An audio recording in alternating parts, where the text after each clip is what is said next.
على رسوله الكريم أما بعد أعوذ بالله من الشيطان الرجيم بسم الله الرحمن الرحيم وأمددناهم بفاكهة ولحم مما يشتهون يتنازعون فيها كأسا لا لغو فيها ولا تأثيم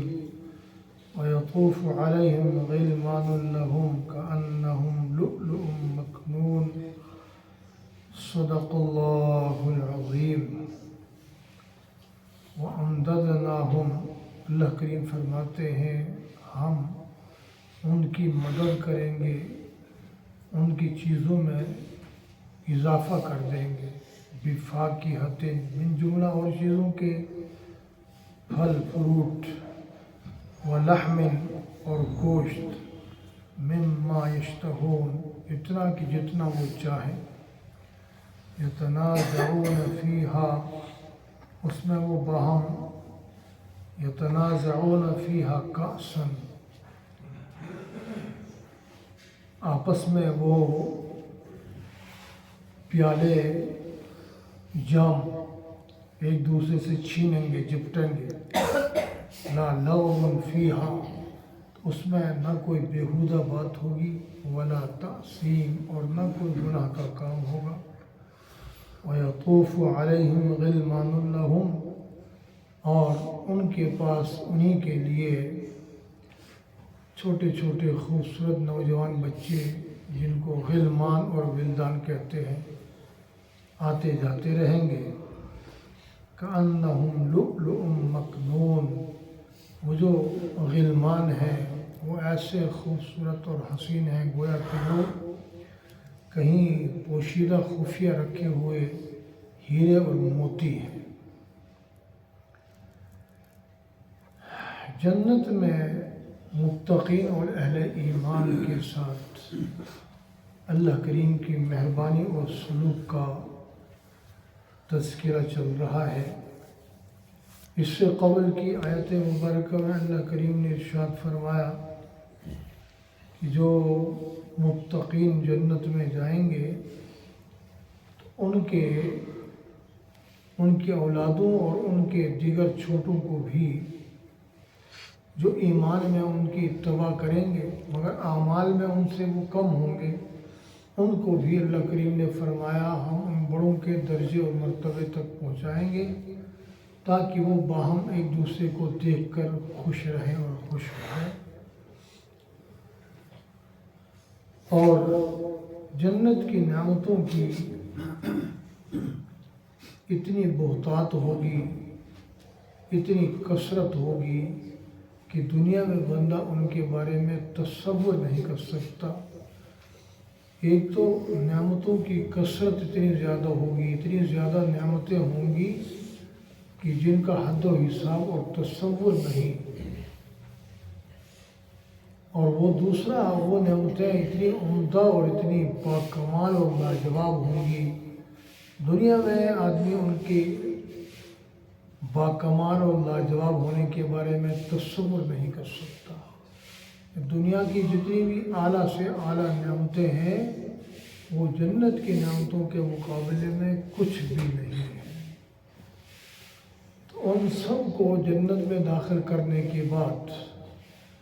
اور جتنے جن کے پیارے تھے ان کو ان کے قریب کرنے کے بعد اللہ کریم ان پر نعمتوں کی بوچھاڑ کر دیں گے اور نعمتوں پر نعمتوں کا اضافہ فرما دیں گے۔ وہ امددناہم ان کی مدد کریں گے، ان کی نعمتوں کو بڑھا دیں گے، ان کی نعمتوں کو طویل کر دیں گے۔ ان میں من جملہ بفاکہۃ ہر طرح کے پھل فروٹ ہوں گے، ایک ہی کلر اور ایک ہی رنگ اور ایک ہی جیسے بھی ہوں گے، اور مختلف کلر کے، مختلف رنگوں کے، مختلف سائز کے بھی ہوں گے، اور جو ایک ہی شکل کے ہوں گے وہ ایک مرتبہ کھائیں گے تو ان کا ذائقہ اور ہوگا، دوبارہ کھائیں گے تو وہ کہیں گے یہ تو وہی پہلے والے ہیں جو ہم نے کھائے تھے۔ جو ان کو کھائیں گے چکھیں گے تو پتہ چلے گا کہ ان کا مزہ اور ان کا لطف تو ان سے الگ ہے اور ان سے کہیں زیادہ یہ باکمال ہے۔ ہر ملنے والی نعمت پہلے والی نعمت سے عمدہ اور بڑھیا ہوگی۔ تو اس میں شاید میں جو دو خاص چیزوں کا تذکرہ، ایک تو پھل اور دوسرا وہ لحم اور گوشت۔ اور گوشت بھی کوئی ایک طرح کا نہیں ہوگا، طرح طرح کا گوشت ہوگا، قسم قسم کے جانور۔ مما یشتہون، ایک تو ان کی چاہت اور طلب کے مطابق ہوگا، اور جتنا زیادہ وہ چاہیں گے اتنا زیادہ ملے گا، اور دوسرا وہ جس طرح کا گوشت چاہیں گے اس طرح کا گوشت ان کو ملے گا۔ مثال کے طور پر کوئی مچھلی کھانا چاہے، آس پاس کہیں مچھلی نظر نہ آ رہی ہو، مچھلی کا بنا ہوا یا جس طرح کا وہ گوشت چاہے گا وہ تیار اس کے سامنے موجود ہو۔ بنا ہوا کھانا چاہے بنا ہوا ملے گا، شوربے والا کھانا چاہے گا وہ ملے گا، روسٹ کھانا چاہے گا وہ ملے گا، جس طرح کا چاہے گا وہ ملے گا۔ بکرے کے گوشت کے کھانے کو جو چاہے گا وہ موجود ہوگا۔ اور جنت میں خوبصورت قسم بقسم پرندے اڑ رہے ہوں گے، چل رہے ہوں گے، آ رہے ہوں گے، جا رہے ہوں گے۔ اب کسی خوبصورت پرندے کو دیکھ کر اس کا دل کرے گا کہ میں اس کا گوشت کھاؤں، بس دل پر خیال لانے کی دیر ہے، اس پرندے کا گوشت تیار ہو کے اس کے سامنے آ جائے گا، اور جب وہ کھا کے فارغ ہو چکا ہوگا وہ پرندہ دوبارہ اڑ کر چلا جائے گا۔ جنت میں اتنی اعلیٰ اور اتنی عمدہ اور اتنی کثیر نعمتیں ہیں۔ مما یشتہون، بندہ جتنا نعمتوں کے بارے میں چاہ سکتا ہے، جتنی طلب کر سکتا، اللہ تعالیٰ اس کو اس کی طلب کے مطابق دیں گے۔ اور ایک جگہ پر تو پیچھے آیت گزری فرمایا کہ اس کی طلب کے علاوہ اضافی بھی دیں گے۔ بعض مرتبہ آدمی کی اپنی سوچ اور اپنا وہم و گمان، اپنا تصور جو نعمتوں کے بارے میں یا اپنا علم ہوتا ہے اس کے مطابق بندہ طلب کرتا ہے۔ بعض ایسی چیزیں بھی ہوتی ہیں جو اس کے علم میں نہیں ہوتی، تو اللہ کریم اپنے پاس سے اور ایسی چیزیں بھی دے گا جس کو دیکھ کر وہ پہلے سے بھی زیادہ حیران ہو جائے گا۔ اور یہ حیرانی جو ہوگی وہ پریشانی نہیں، یہ خوشی کی حیرانگی ہوگی کہ واہ سبحان اللہ، میرے رب نے میرے لیے ایسی چیزیں بھی تیار کر رکھی ہیں جو میرے تصور و وہم و گمان میں نہیں تھی، ایسی نعمتیں عطا فرمائیں جن کے بارے میں نے سوچا بھی نہیں تھا۔ یتنازعون فیہا، یتنازعون، یہ تنازع سے منازعت، لڑائی جھگڑا کرنا، اور یہاں تنازع سے مراد یہ ہے کہ وہ آپس میں وہ جو جام ہوں گے، شراب طہور کے جام، دودھ کے جام، شہد کے جام، وہ جام جب وہ غلمان جو غلام ہوں گے جنت میں، خوبصورت موتیوں کی طرح اور ہیروں کی طرح پھول ہوں گے، وہ جب لے کے آئیں گے تو باہم ایک دوسرے سے جھپڑیں گے، ایک دوسرے سے لیں گے، چھینیں گے، جیسے شغل مذاق کرتے ہیں نا، ایسے کر کے ایک دوسرے سے لیں گے۔ وہاں کوئی کمی تو نہیں ہے، ایک جام ایک لے لے گا تو دوسرے کو نہ ملے، وہ تو اتنی بہتات اور اتنی کثرت ہوگی، حور اور غلمان کی اتنی کثرت ہوگی کہ حدیث پاک میں آتا ہے، فرمایا ایک طرف کے خدماء میں، حور و غلمان میں مصروف اور مشغول ہوگا جنتی بندہ، 70 سال گزر جائے گا۔ جب ادھر سے دوسری طرف کروٹ بدلے گا تو دوسری طرف والے ان سے بھی عمدہ اور ان سے بھی بڑھیا ان کی شکلیں دیکھ کر یہ متعجب ہو جائے گا، وہ اس کے منتظر ہوں گے،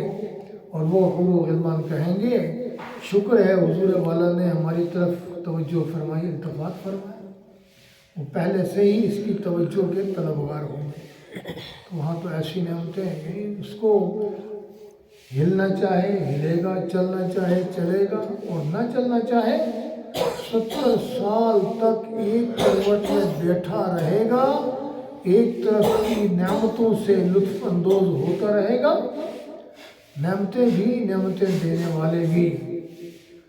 اور حوروں کی کثرت، غلمان کی کثرت، جب وہ خلوت چاہے گا تو اس کو خلوت میسر ہوگی، اکیلا ہونا چاہے گا اکیلا ہوگا، جب وہ جلوت چاہے گا تو جلوت میسر ہوگی، حوروں کی بہتات چاہے گا تو حوروں کی بہتات ہوگی، ایک حور چاہے گا تو ایک حور اس کے پاس ہوگی، حور و غلمان سے علیحدہ اپنی دنیا کی بیوی کے ساتھ رہنا چاہے گا تو وہ اس کو مل جائے گی۔ اور برسبیل اللہ اپنے وقت پر اس کا تذکیہ ہوگا کہ جو دنیا کی بیوی ہوگی وہ تو تمام حوروں کی سردار ہوگی، اللہ اس کو ایسا حسن عطا فرمائیں گے کہ جنت کی وہ جو اعلیٰ سے اعلیٰ حوریں ہیں وہ بھی اس دنیا کی بیوی کے حسن کے مقابلے میں کم تر ہوں گی۔ اللہ دنیا کی بیوی کو ایسا حسن عطا فرمائیں گے اور ایسی کمال صفات عطا فرمائیں گے۔ وَيَطُوفُ عَلَيْهِمْ غِلْمَانٌ لَهُمْ، تو وہ غلمان جو ہے وہ ان کے پاس آتے جاتے رہے ہوں گے، ہر خدمت کے لیے ہر وقت وہ چوکس و تیار ہوں گے، وہ اتنے خوبصورت اور اتنے حسین و جمیل ہوں گے كَأَنَّهُمْ لُؤْلُؤٌ مَكْنُونٌ، گویا کہ تراش خراش کے ان کو خوبصورت بنا سنوار کے سجا کے ان کو کسی خفیہ مقام پہ رکھا تھا، پوشیدہ رکھا تھا، ان کے سامنے کر دیں گے۔ تو مختصر یہ کہ جنت میں اللہ کریم نے اپنے نیک بندوں کے لیے، صالحین کے لیے، متقین کے لیے ایسی ایسی اعلیٰ اور بڑھیا نعمتیں تیار کر رکھی ہیں جن کی عمدگی کے بارے میں، جن کے بڑا پن کے بارے میں اور جن کی کثرت کے بارے میں یہ بندہ اس دنیا کے مختصر اور چھوٹے ذہن سے نہیں سوچ سکتا، نہیں سمجھ سکتا۔ اس کے وہم و گمان سے زیادہ، اس کے وہم و گمان سے بالا تر اور اس کے گمان سے زیادہ کثیر نعمتیں ہوں گی۔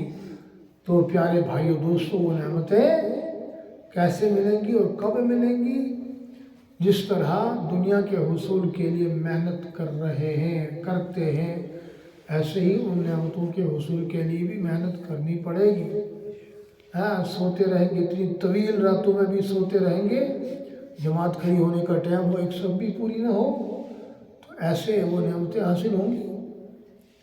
دنیا کے بارے میں دیکھو، سوچو، 2 وقت کی روٹی کتنی مشقت سے ملتی ہے،